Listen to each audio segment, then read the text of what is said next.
دور تو چونٹی نے دوسری چونٹیاں نو آکھیا انہیں آکھیا اپنی اپنی بلہ چ وڑ جاؤ اپنے اپنے گھراں چ وڑ جاؤ قالت نملۃ یا ایھا النمل ادخلوا مساکنکم اے چونٹیوں اپنے اپنے گھراں چ وڑ جاؤ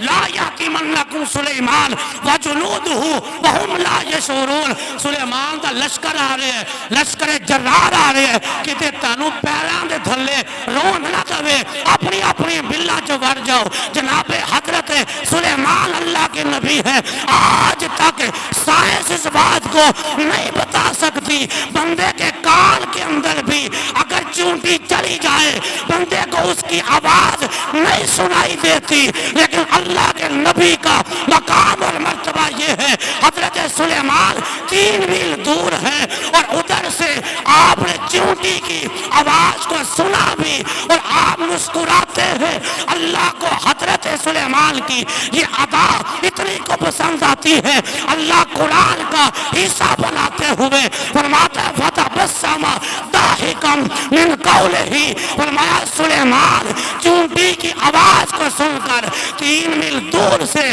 مسکرا رہے تھے میں نے کہا جو اللہ کا نبی ہوتا ہے وہ 3 میل دور سے چونٹی بات کرے اللہ کا نبی سن بھی لیتا ہے اور مسکراتا بھی ہے یہ تو سلیمان کی شان ہے اور جس کی اقتدا میں سلیمان نے نماز پڑھی ہو اس محمد مصطفیٰ کی سماعت کا عالم کیا ہوگا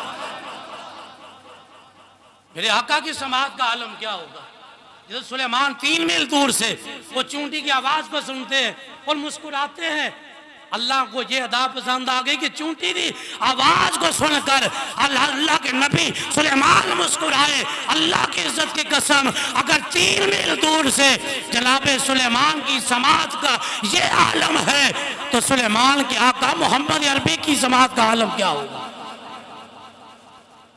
آپ نے حضرت ابراہیم نے کہا اپنے چاچا کو کہا